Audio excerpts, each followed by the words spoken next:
இதுதான் நான் 2019ல இருந்தது. அதே மாதிரி இதுதான் 2022.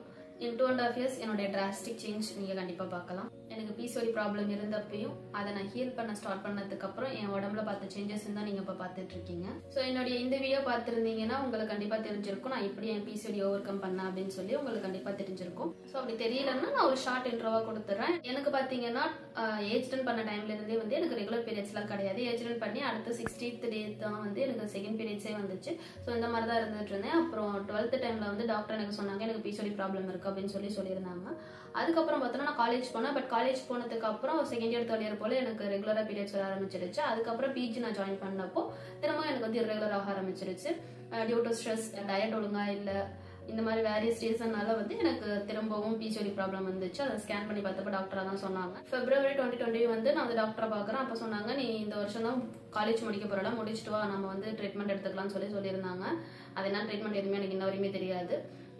பட் அதுக்கப்புறம் லாக்டவுன் போட்டுட்டாங்க. எனக்கு இன்னொரு பக்கம் எனக்கு ரிசர்ச் பண்ணி பார்த்ததுலாம் வந்து நம்ம டேப்லெட்டுக்கு அடிக்ட் ஆகக்கூடாது, அது நம்ம நிறைய சைட் எஃபெக்ட்ஸ் எல்லாம் கொடுக்கும் அப்படின்னு சொல்லி நான் தெரிஞ்சுக்கிட்டதுனால நான் வந்து பிசிஓடி வந்து நேச்சுரல் வே கியூர் பண்ணணும்னு நினைச்சேன். அதனால அந்த food, diet, meditation, stress management இது எல்லாமே பண்ணி it took me 2.5 years to regular my periods. So அப்படிதான் வந்து நான் என்னுடைய பிசிஓடி ப்ராப்ளம் வந்து நான் ஹீல் பண்ணேன்னு சொல்லி என்னுடைய இந்த லாங் வீடியோல வந்து நான் எக்ஸ்பிளைன்டா சொல்லியிருப்பேன் என்னென்னலாம் பண்ணேன்னு சொல்லி. ஸோ யா, இப்படிதான் வந்து என்னோட பிசிஓடி வந்து ஹீல் ஆச்சு. இது வந்து என்னுடைய ஷார்ட்டா இந்த வீடியோல நான் இப்படிலாம் எக்ஸ்பிளைன் பண்ணியிருக்கேன்னு வந்து சொல்லியிருக்கேன். பட் என்னுடைய உடம்பு கூட நான் எப்படி ஃபர்ஸ்ட் என்னோட ரிலேஷன்ஷிப்பை நான் ஹீல் பண்ணி நான் ரீகனெக்ட் பண்ணேன் அப்படிங்கிற விஷயத்த இந்த வீடியோல உங்களுக்கு நான் எக்ஸ்பிளைன் பண்றேன். ஹாய் தங்கன்ஸ், welcome back to my channel. என்ன இப்பதான் நீங்க ஃபர்ஸ்ட் டைம் பாக்குறீங்கன்னா நான் பூபி. எனக்கு ஒரே இடத்துல ஸ்டக் ஆகி என் வாழ்க்கையில அழகான விஷயங்களை பார்க்காம போக விருப்பம் இல்ல. நீங்களும் அப்படி இருக்கீங்களா? எதுக்கு வெயிட்டிங்? சப்ஸ்கிரைப் பண்ணி பக்கத்துல இருக்க பெல் ஐகான் கொடுத்து வச்சுக்கோங்க. அப்பதான் நான் போடுற வீடியோ உங்களுக்கு நோட்டிபிகேஷனா வரும். எப்பறம் நீங்க ஃப்ரீயா இருக்கீங்களோ அப்பெல்லாம் பார்க்கலாம். இல்லையா வேலை செஞ்சுட்டே கேட்கலாம். 2021ல தான் வந்து என் ஹீலிங் ஜேர்னி, ஐ மீன் மென்டலா வந்து என்னோட ஹீலிங் ஜேர்னி வந்து ஸ்டார்ட் பண்ணேன்னா அப்போ நான் வந்து டிசைட் பண்ணி 2020ல நான் வந்து டிசைட் பண்ணேன்னா என்னுடைய பிசிஓடி வந்து நான் நேச்சுரலி கியூர் பண்ணணும்னு சொல்லி. பட் என்னென்னமோ பண்ணுன்னா எதுவுமே எனக்கு வந்து ஃபர்ஸ்ட் ஹெல்ப் பண்ணல. அதுக்கு முன்னாடி வரையும் பார்த்தீங்கன்னா எனக்கு சடனா வெயிட் கெயின், 10 kg வந்து நான் சடனா வெயிட் கெயின் ஆனேன்.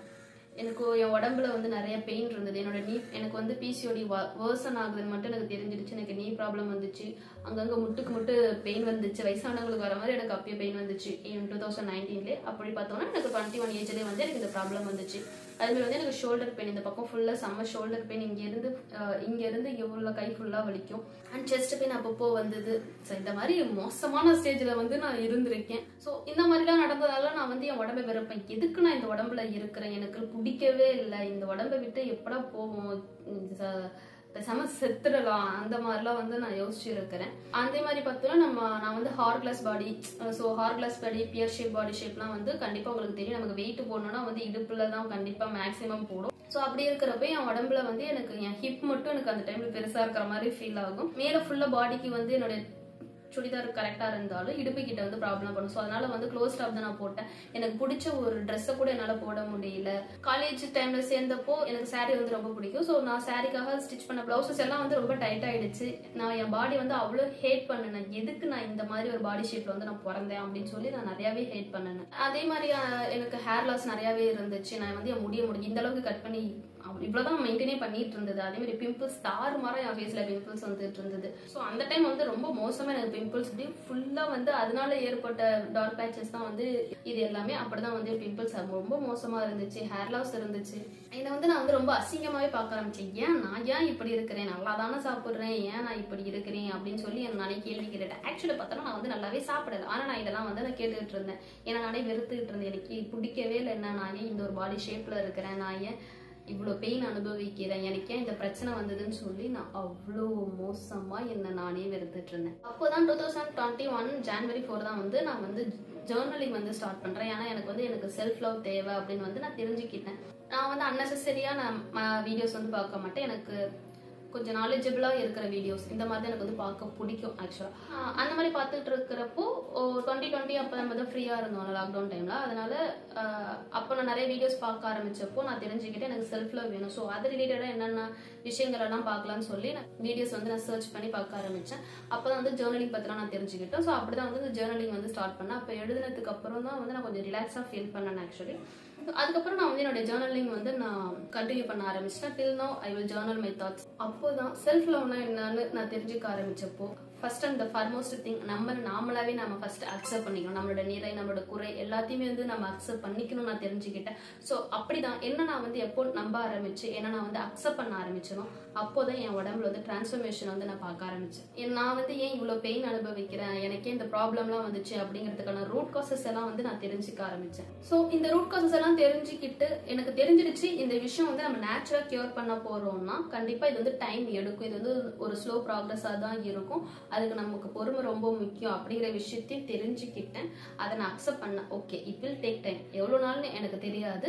பட் நான் கன்சிஸ்டண்டா என்னோட யோகா, என்னோட மெடிடேஷன், சன்லைட்ல வந்து நான் நிக்கிறது, டயட், எந்த ஃபுட் எது எடுத்துக்கணும்னு கான்சியஸா எடுத்துக்கிறது, வாக்கிங் போறது, இந்த மாதிரி எல்லா விஷயத்தையும் கன்சிஸ்டண்டா நான் பண்ணினேன். 2.5 years என்னால முடியலனாலும், எனக்கு டயர்டா இருந்தாலும், நான் ரிசல்ட்டே பார்க்கலனாலும், ஃபர்ஸ்ட் 6 months நான் எந்த ஒரு ரிசல்ட்டுமே நான் பார்க்கல. அப்படியே இருந்தாலும் எனக்கு ஃப்ரஸ்ட்ரேஷன் கொடுத்தாலும், ஏன் என்னால இது முடியல, நான் இவ்வளோ பண்றேன், எந்த ஒரு ரிசல்ட்டும் என்னால பார்க்க முடியல அப்படின்னு சொல்லி நான் வந்து ஃப்ரஸ்ட்ரேட் ஆனப்பையும் அந்த விஷயத்துல நான் கன்சிஸ்டன்டா பண்ணணும்னு நான் முடிவு பண்ணி நான் பண்ணேன். அண்ட் அதோட ஃபைனல் ரிசல்ட்டா தான் நான் இப்போ ஹெல்த்தியா இருக்கிறேன். எனக்கு இருந்த பெயின், எனக்கு இருந்த இர்ரெகுலர் பீரியட்ஸ், எனக்கு இருந்த செஸ்ட் பெயின் எல்லாமே என்னை விட்டு போக ஆரம்பிச்சது.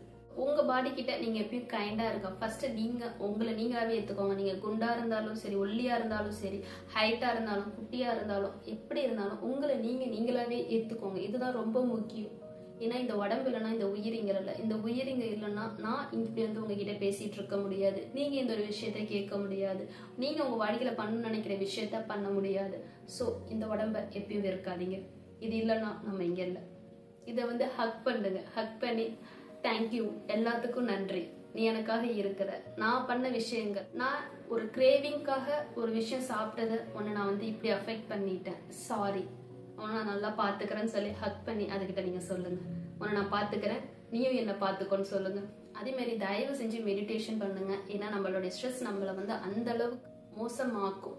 அதுக்கான எக்ஸாம்பிள் தான் நான் எந்த அளவுக்கு டிப்ரெஷன்ல இருந்தேன்னு எனக்கு தான் தெரியும். அதை தாண்டி என் அண்ணனுக்கு தெரியும். ஸோ அந்த அளவுக்கு நான் மோசமான டிப்ரெஷன் ஸ்டேஜில் நான் இருந்து நான் ரெக்கவர் பண்ணி நான் வெளியே வந்திருக்கேன். ஸோ நம்மளுடைய ஸ்ட்ரெஸ் அண்ட் டிப்ரெஷன் நம்மளுடைய உடம்பை அஃபெக்ட் பண்ணும். நீங்கள் நம்பலனாலும் அதான் உண்மை. இதை நீங்கள் போய் எந்த டாக்டர்கிட்ட கேட்டாலும் அவங்க சொல்லுவாங்க. ஈவன் நீங்களே வந்து அதை நீங்கள் ஃபீல் பண்ணியிருக்கலாம். ஒருத்தவங்க உங்களை ஹர்ட் பண்ணிட்டு போனாங்கன்னா ஏன் உங்களுக்கு வலிக்குது? நம்ம எமோஷனுக்கும் நம்ம பாடிக்கும் கனெக்ஷன் இருக்குது. ஸோ உங்களோட ஸ்ட்ரெஸ் மேனேஜ்மெண்ட் கண்டிப்பாக ரொம்ப முக்கியம். உங்ககிட்ட நீங்கள் நல்ல வார்த்தைகளாக பேசுங்க. மெடிடேஷன், யோகா பண்ணுங்க. அதேமாரி உங்களுக்கு எக்ஸசைஸ் பண்ண பிடிக்கும்னா நீங்கள் எக்ஸசைஸ் பண்ணுங்க. உங்கள் பாடிக்கு ஒரு மூவ்மெண்ட் கொடுத்துக்கிட்டே இருங்க. ஒரே இடத்தையே உட்காந்துருக்காதீங்க. நான் அந்த மாதிரி உட்காந்துருந்து நிறைய அனுபவிச்சிருக்கேன். ஸோ அந்த மாதிரி எப்பயுமே உட்காந்துருக்காதீங்க. சன்லைட் படுற மாதிரி விஷயங்கள்லாம் நீங்கள் செய்ய ஆரம்பிங்க. ஐ மீன் மார்னிங் சன்லைட். அதே மாதிரி உங்கள் உடம்பு சொல்கிறத நீங்கள் கேளுங்க. உங்கள் உடம்பு ரெஸ்ட் கேட்குதா, அதுக்கு ரெஸ்ட் கொடுங்க.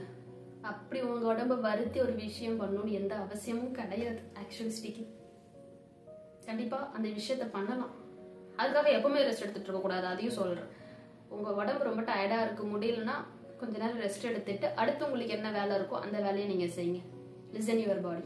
நான் என்னுடைய எக்ஸ்பீரியன்ஸ்ல என் உடம்போட என்னோட ரிலேஷன்ஷிப்பை எப்படி ஹீல் பண்ணி என் உடம்பு சொல்றதை நான் கேட்டு என் எமோஷன் சொல்றது என் உடம்பு எப்படி கேட்குது அப்படிங்கறத வந்து இதுல நான் எக்ஸ்பிளைன் பண்ணியிருக்கேன். My body didn't change first, my mind set did. So உங்க மைண்ட் செட்டை நீங்க மாத்துங்க. உங்க உடம்ப நீங்க ரசிக்க ஆரம்பிங்க. உங்க உடம்ப நீங்க லவ் பண்ணுங்க. அது தானா ஹீல் ஆக ஆரம்பிக்கும். Take care of your physical and mental health. இதுவரை இந்த வீடியோ பார்த்துருந்தீங்கன்னா ரொம்ப தேங்க்ஸ். உங்களுக்கு இந்த வீடியோ பிடிச்சிருந்ததுன்னா கண்டிப்பா லைக் பண்ணுங்க. உங்களுக்கு ரொம்ப பிடிச்சவங்க, அவங்க உடம்பு ரொம்ப வருத்திக்கிறாங்கன்னா அவங்களுக்கு இந்த வீடியோவை ஷேர் பண்ணுங்க. அடுத்த வீடியோல வேறொரு டாபிக்ல உங்களை நான் மீட் பண்ற வரை shine like a star. Bye.